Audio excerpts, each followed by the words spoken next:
Hello po, ako si John, 14 years kidney transplant. Ngayong araw to yung pag-uusapan natin. Kung paano ko ba nalaman na may kidney failure ako? Paano ko nalaman na nasisira pala yung kidney ko? Well, sa video na to, parang magkwekwentuhan lang tayo. Simula paano ko nalaman hanggang ma-kidney transplant tayo. Pero hindi ko naman to ma-upload ng isang buo kasi sobrang haba.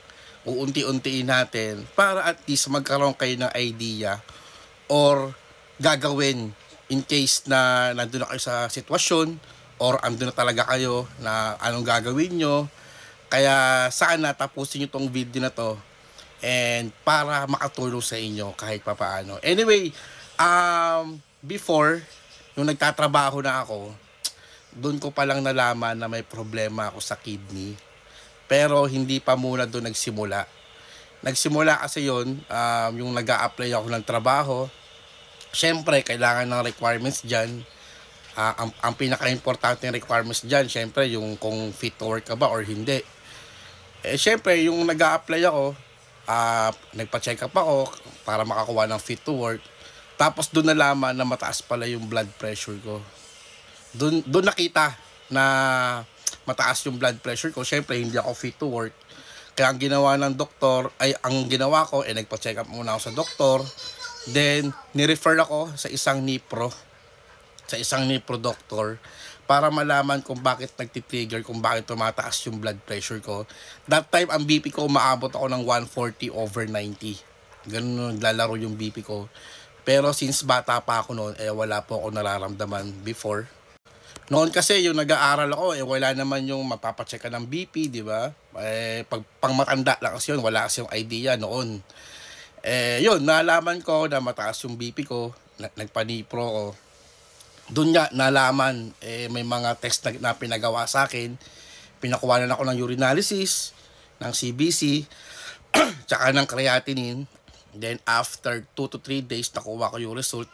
Bumalik ako sa doktor ko. Natandaan ko noon, nagpa-check up ako, hindi pa sa NKTI sa Muntinlupa pa ako nagpa-check up noon sa medical center ng Muntinlupa sa may munisipyo. Doon ko nalaman na may sira na pala yung kidney ko. Ang ginawa ng doktor, drawing niya pa.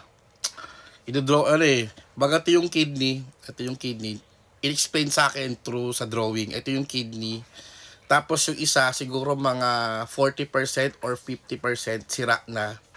Eventually, kapag hindi na monitor yung BP, may tendency na tumaas pa yung sira niya, yung percentage niya. And pag tumagal, baka mahawa yung isa.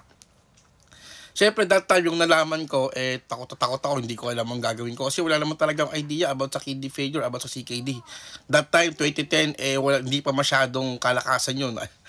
Masasabi ko bang kalakasan? Basta hindi pa siya popular, or wala lang akong idea kasi wala naman talaga akong alam about sa chronic kidney disease. Hindi ko alam kung anong gagawin ko. Sinabi ko sa parents ko about sa yun nga, na hindi ako makapagtrabaho. Tapos, ang ginawa na lang ng company, tinanggap ako sa company, thank God, tinanggap ako.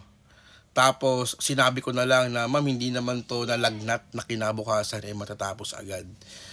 Binigyan ako ng chance ng company na yon, nakapagtrabaho ko. Pero, ang kondisyon nila, kailangan ma-monitor ko yung BP ko. Everyday, talagang pupunta ako sa clinic para magpa-blood pressure. Minsan nagbi-BP ako 130/80, 120/90, 150/100. Ayun yung pinakamataas ko, 150/100. Tapos habang nagtatrabaho ako, basta bago mag-start yung trabaho tuwing umaga, dumidiretso na ako sa clinic. Suki na nga ako ng clinic ng company namin Tapos nanghingi pa ako ng second opinion, nagpa-check up pa ako, natatandaan ko, pumunta pa ako sa pumunta sa may Valenzuela pa. Doon pa ako nagpa-check up. Merong ospital sa Valenzuela, nakalimutan ko lang yung pangalan. Ni-refer sa akin yun ng boss ko. Doon ako magpa-check up.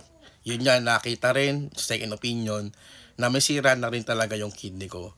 Na pag napabayaan ko, pwedeng mauwi ako sa dialysis. Yun nga, tuloy pa rin yung buhay ko na pagtrabaho ko, minomonitor yung BP ko. Bigyan ako ng mga gamot para sa pagbababa ng BP, hindi talaga makayanan. Then sa lifestyle na rin, nauwi sa lifestyle.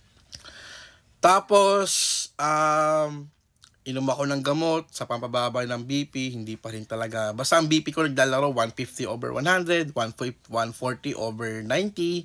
Tapos binigyan pa ako ng ibang gamot, bumaba naman 130/90, 130/80. Tapos yun, hanggang sa ganun na lang yung daily routine ko, araw-araw. Wala pa po akong ano ng mga simptomas nyo na may kidney failure na ako. Pero meron na ako CKD noon. CKD stage 2 pa yun. Hindi pa ako nagda-dialysis noon. And then, siguro dumaan yung mga 6 months to 10 months. Ang bilis, no? Doon na naglabasan yung mga simptomas na nagkaroon na ako na lumala na subject na ako for dialysis.